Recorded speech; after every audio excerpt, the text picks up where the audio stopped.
Morning students, atom and nuclei पे आज मैं नेक्स्ट लेक्चर दे रहा हूँ। ठीक है, और मैं कोशिश करता हूँ कि आपको बहुत अच्छे तरीके से समझ आए। ठीक है, बहुत सिंपल वे से मैं आपको समझाऊं। ठीक है, और आपको अगर समझ आ रहा है, आप चाहते हो कि दूसरे बच्चे भी इसको देख पाएं, तो शेयर कीजिए, लाइक कीजिए और सब्सक्राइब कीजिए। आपकी एक सब्सक्रिप्शन से ही हमें बहुत मोटिवेशन मिलती है और हम कोशिश करते हैं कि हम अपना वीडियो अगला बहुत अच्छे तरीके से बनाएं। ठीक है, एक्सप्लेनेशन ऑफ स्पेक्ट्रल लाइन यही चल रहा था। Suppose an electron jump from Ni to Nf। Electron हमारा इनिशियल जो हम लेके चलते हैं शेल उस Ni है, और फाइनल शेल क्या है Nf है, जहां पे इलेक्ट्रॉन ने आना है। तो उस केस में जो डिफरेंस इन एनर्जी आएगा वो हमारे पास आएगा ENF minus ENi, energy in final shell minus energy in initial shell, जहां पे हमारा इलेक्ट्रॉन चलना शुरू हुआ है। तो ये hν जो है ये भी एनर्जी का ही फार्मूला है।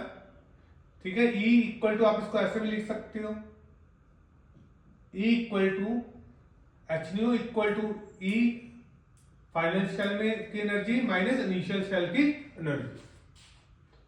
तो hν equal to minus 2 pi square m के E square E 4 upon s square, energy का ये फार्मूला होता है, ये एनर्जी का फार्मूला है।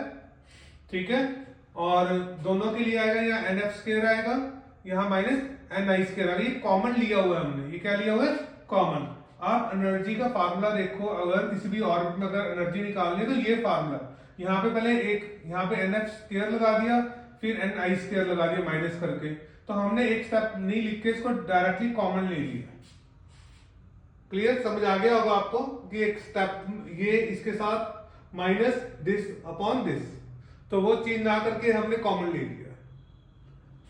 तो h को हम नीचे लेंगे, h is Planck constant, h cube हो गया। हमें पता है nu equal to c upon lambda होता है, nu upon c equal to 1 upon lambda equal to nu bar, equal to nu bar wave number.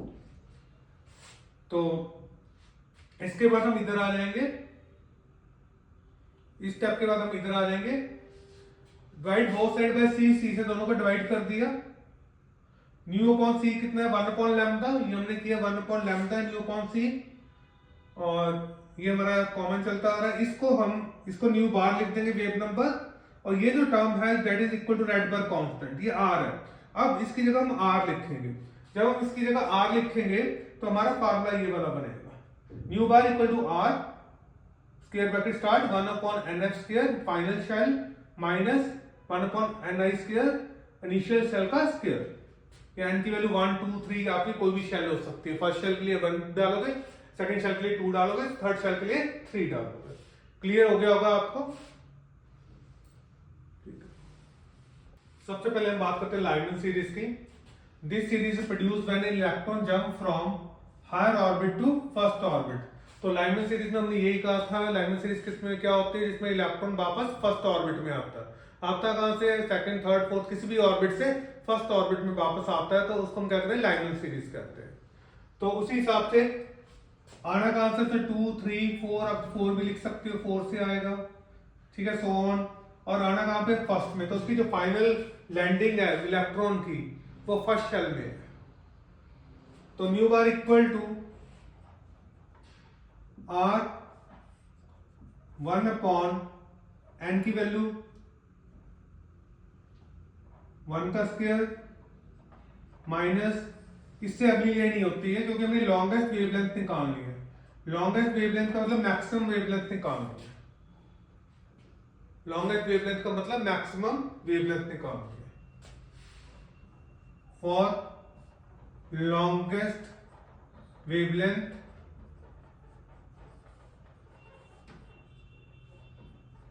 और मैक्सिमम वेवलेंथ कंडीशन है ये। लॉन्गेस्ट वेवलेंथ और मैक्सिमम वेवलेंथ की कंडीशन है कि हम जो जहां पे लैंड करना है इलेक्ट्रॉन है उससे अगली शेल ही लेंगे। सिर्फ यहां पे अगर 1 है तो सेकंड ही लेंगे अगर हमें मैक्सिमम वेवलेंथ निकालनी है। तो 1 upon lambda equal to maximum लिख रहा हूं मैं यहाँ पे 1 upon wavelength maximum equal to R 1/1 minus 1/4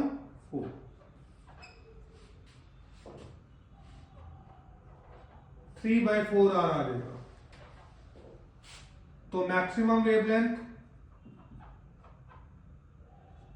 4/3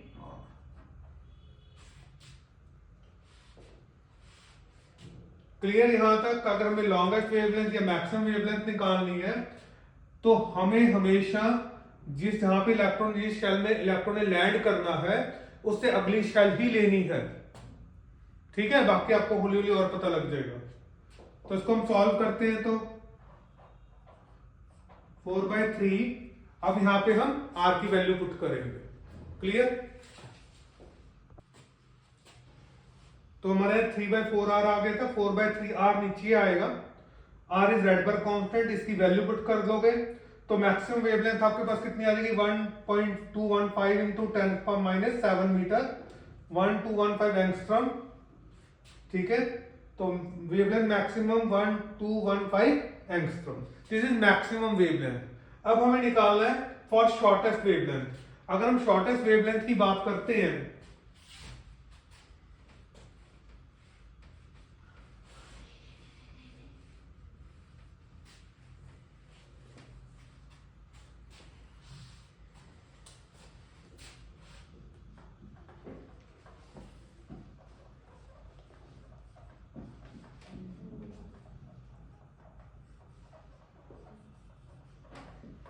for shortest wavelength, अगर हम शॉर्टेस्ट वेवलेंथ की बात करते हैं तो हमारे पास क्या होगा, जो NF है फाइनल तो 1 ही रहेगा, लेकिन कहां से इलेक्ट्रॉन आएगा, इन्फिनिटी से आएगा। कहां से आएगा, इन्फिनिटी से आएगा। फॉर शॉर्टेस्ट वेवलेंथ, और आप कह सकते हो मिनिमम वेवलेंथ, शॉर्टेस्ट वेवलेंथ और मिनिमम वेवलेंथ। उस केस में फिर हम वही फार्मूला लगाएंगे 1/λ equal to R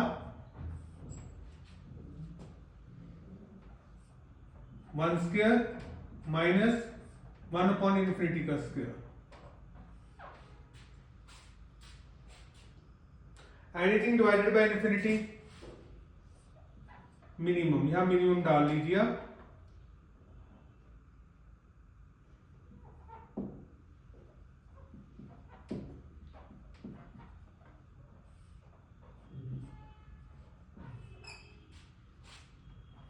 lambda minimum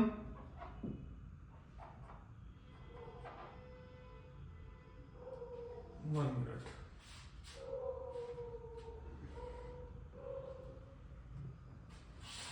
one upon R, ठीक है। क्लियर। तो यहां पे हमने आर की वैल्यू पुट कर दी रेडबर्ग कांस्टेंट की, सॉल्व करके ये आ गया। पॉइंट को इधर लेके 10⁻10 हो जाएगा यहाँ पे। अगर 10⁻10 हो गया तो हम इसको क्या लिख सकते हैं, एंगस्ट्रॉम लिख सकते हैं। देखो सिंपल सी बात है, 911.6 इंटू 10⁻10 कर दो तो ये हमारे पास किस में कन्वर्ट हो गया, एंगस्ट्रॉम में कन्वर्ट हो गया, ठीक है। 1 एंगस्ट्रॉम इक्वल टू 10⁻10 मीटर। समझ आ गया। ऐसे ही हम बाल्मर सीरीज करेंगे। For Balmer series NF equal to 2 Ni equal to 3 4, मतलब इसमें जो हमारा इलेक्ट्रॉन लैंड करेगा किसी भी हायर शेल में से, एक्साइटेड स्टेट में से, जो भी ऊपर है वो सेकंड शेल में लैंड करेगा। अगर सेकंड शेल में लैंड करता है तो वो बाल्मर सीरीज है। तो अगर हम इसकी फॉर सेम चीज है, फॉर लॉन्गेस्ट वेवलेंथ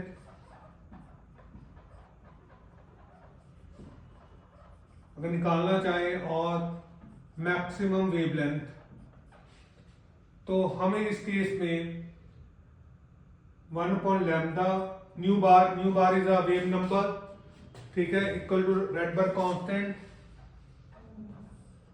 तो सेकंड में तो आना ही आना है इलेक्ट्रॉन को। उससे सेकंड से ऊपर वाली शेल कौन सी है, सेकंड से ऊपर क्या कौन सी शेल होती है, क्या नंबर होता है, 3 नंबर होता है। तो 3 लेंगे यहाँ पे, 3 का square 1/λ equal to r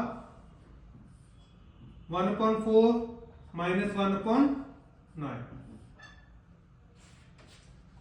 solve कर लीजिए।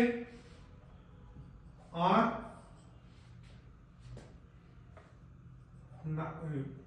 9 माइनस 4 36, 9 4 36, क्रॉस मल्टीप्लाई उसी से हो जाएगा 5/36r,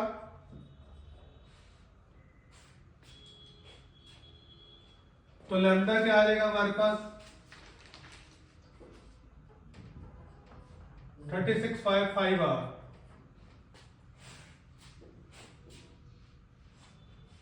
आर नीचे लिखिए।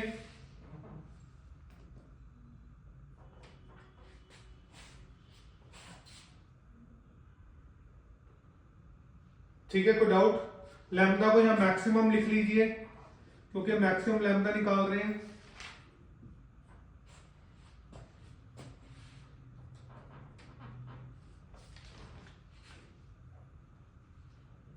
लैम्डा मैक्सिमम वैल्यू पुट कर लीजिए 36/5।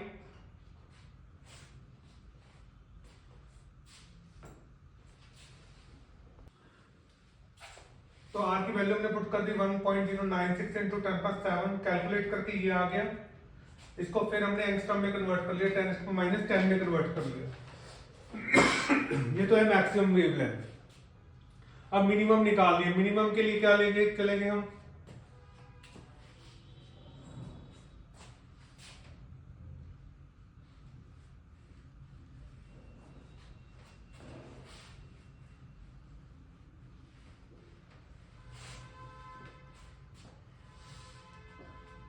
for shortest wavelength,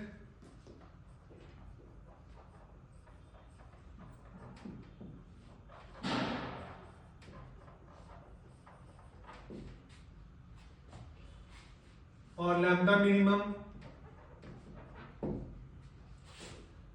1/λ minimum equal to r। Final तो आना तो सेकंड में ही है ना, सेकंड में ही इलेक्ट्रॉन को लैंड करना है, तो आना कहां से, इन्फिनिटी। शॉर्टेस्ट के लिए तो हमेशा इन्फिनिटी लेंगे।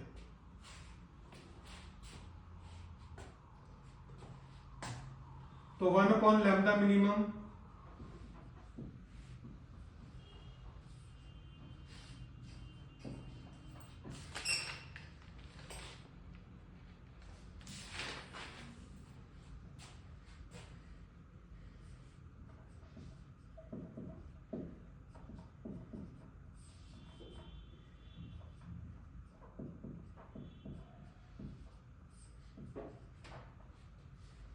यही आएगा। आर की वैल्यू पुट कर लीजिए।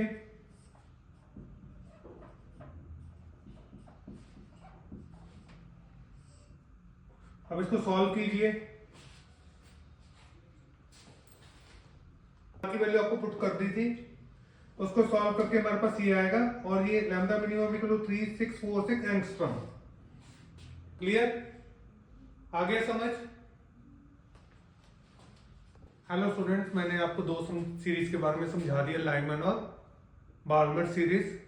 अब पैशन, ब्रैकेट और पी फंड, ये तीनों आपने खुद करने हैं। सेम उसी मेथड से मैंने आंसर लिख दिया। मैक्सिमम वेवलेंथ कितनी आएगी, मिनिमम वेवलेंथ कितनी आएगी, इन तीनों का लिख दिया। ठीक है, ये आप अपने आप कीजिए। आपको वीडियो अच्छा लग रहा है, शेयर कीजिए, लाइक कीजिए और सब्सक्राइब कीजिए। ठीक है, आज का लास्ट टॉपिक, बाकी मैं नेक्स्ट लेक्चर में कराऊंगा। नेक्स्ट लेक्चर इसका लास्ट लेक्चर होगा, relation between radius of nucleus and mass number. तो क्या रिलेशन है, जो हमारा का वॉल्यूम ऑफ न्यूक्लियस है is directly proportional to mass number. Volume of nucleus is directly proportional to mass number. Volume का फार्मूला क्या होता है, 4/3 pi r cube directly proportional to A, r cube directly proportional to A. क्योंकि ना तो ये change होगा, ना ये चेंज होगा, ना ये चेंज होगा। जब ये 4/3 पाई को चेंज ही नहीं हो सकते, तो इसका मतलब ये कांस्टेंट है, इनको हटा दो तो प्रोपोर्शनलिटी का साइन आ जाएगा यहाँ पे। और r इधर से क्यूब हटाओगे तो इधर a रेज़ पावर 1/3 हो जाएगा, और प्रोपोर्शनलिटी का साइन हटाओगे तो r नॉट आ जाएगा, that is radius of probable particle, ठीक है, R naught is a constant, ठीक है, क्लियर सबको, ठीक है, ओके, थैंक यू। बाकी मैं नेक्स्ट लेक्चर, लास्ट लेक्चर, ठीक है, चैप्टर